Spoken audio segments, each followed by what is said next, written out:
What if the real reason so many people reject deep thinking is because it threatens the comfort of illusion?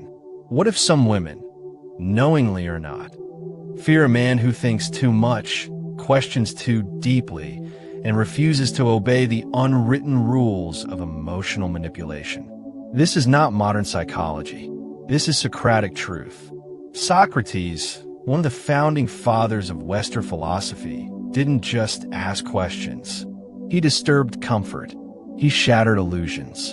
And what he revealed about power, desire, and the truth still threatens the foundations of relationships today. This isn't the Socrates you learned about in school. This is Socrates stripped of hero worship. This is the Socrates who challenged not only kings and politicians, but the seductive power of love, lust, and women themselves. And today, we're diving deep into the dark, uncomfortable truths he uncovered, truths that many still don't want you to know. 1. The danger of emotional illusion. Socrates believed that most people lived in a state of illusion, not because they wanted to, but because it was easier. Love, in particular, was a powerful illusion. In his dialogues, especially through the voice of Diotima in Plato's Symposium, love, or eros, was described not as a blissful union, but as a lack, a hunger. Love is not fulfillment. It is the longing for what one does not possess. This concept, when applied to romantic relationships, reveals something dangerous. Many women are not attracted to men who are content and clear-minded. They're drawn to those who are chasing, yearning, needing. Why? Because a man who is in need is easier to control. He is vulnerable. He is open to emotional influence. But the man who has stepped outside the illusion, who sees love as a form of desire rooted in incompleteness, becomes unpredictable. He becomes dangerous. He is no longer controlled by romantic fantasy nor emotional blackmail. He starts asking questions.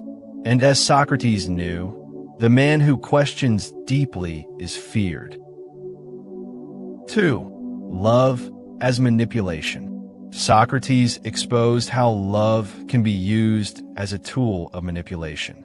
A man who idealizes love is easily deceived by it. He sees beauty and assumes virtue. He sees affection and assumes loyalty. But Socrates taught that appearances are deceptive. Just because a woman is beautiful does not mean she is good. Just because she shows affection does not mean she intends permanence. This, he argued, is the tragedy of the unexamined life. Most men do not question their experiences.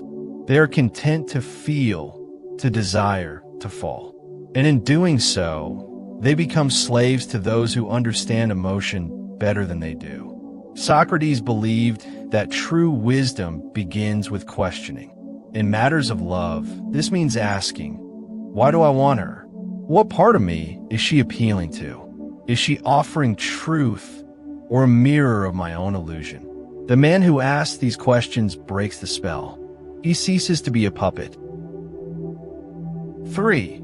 Xantippe, the paradox of the difficult woman. Socrates' own wife, Xantippe, was infamous for being sharp-tongued and difficult.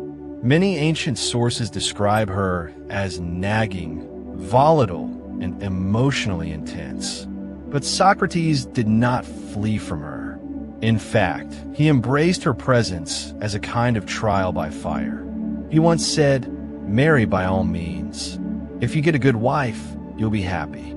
If you get a bad one, you'll become a philosopher." This wasn't just a joke. It was a lesson. Socrates used his relationship with Xantippe as a training ground.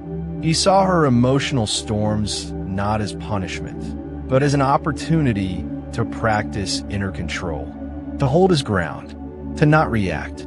Here lies one of the deepest Socratic truths. Emotional mastery is more important than emotional comfort. Most men seek peace and love. Socrates sought strength. He knew that women, like life itself, can be unpredictable manipulative, and even cruel. But instead of running, he stood firm. And in doing so, he turned pain into wisdom. 4. The trap of desire. Desire, Socrates believed, was the beginning of ignorance, because desire, by its nature, is endless. You want her, you get her, and then you want more from her or from someone else.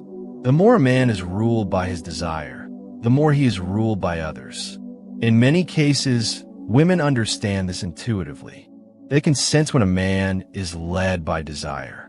It gives them power. Socrates warned that if you cannot master your desires, you will be mastered by those who can exploit them. To be Socratic in love is not to be emotionless. It is to be aware.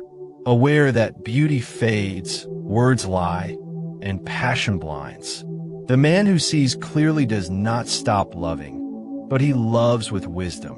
And because of this, he cannot be easily used. 5.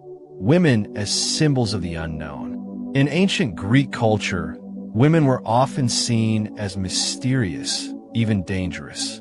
They were linked to nature, to the moon, to chaos. Socrates, in his dialectical method, often used love as a symbol for the soul's journey toward truth.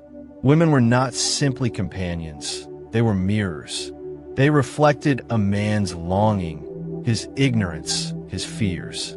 This is why some women fear a man like Socrates. Not because he is cruel, not because he is distant, but because he sees. He sees through the performance, through the makeup, through the fantasy. And once seen, the illusion dies. For many, especially those who thrive on illusion, this is terrifying. The Socratic man cannot be manipulated by tears, seduced by beauty, or silenced by anger. He speaks truth, even when it burns.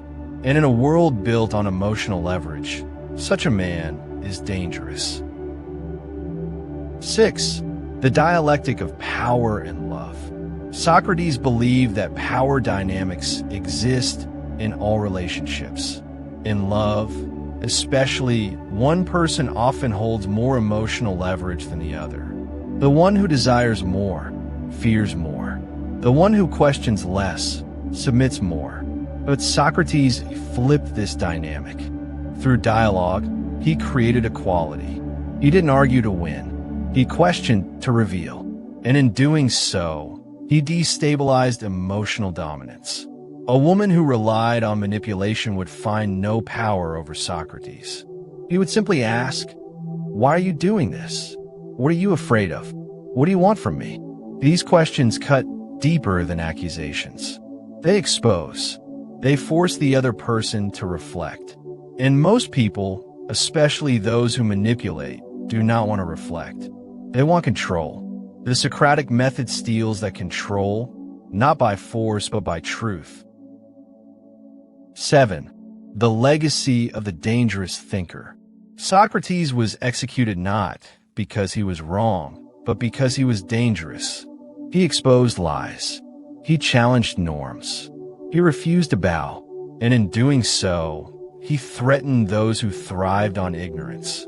Today, the Socratic man still faces resistance. He is labeled cold, harsh, toxic, even misogynistic. Not because he hates women, but because he refuses to worship them blindly. He does not buy into romantic propaganda. He does not kneel to beauty. He does not chase approval. He seeks truth, and that, in a world addicted to illusion, is the ultimate rebellion. If this brutal, unfiltered insight into Socratic philosophy challenged your beliefs, share this video with someone who needs to hear it. Leave a comment below. Have you ever experienced emotional manipulation disguised as love? Subscribe for more unapologetic wisdom from history's boldest thinkers. It's time to stop being ruled by illusion and start living by truth.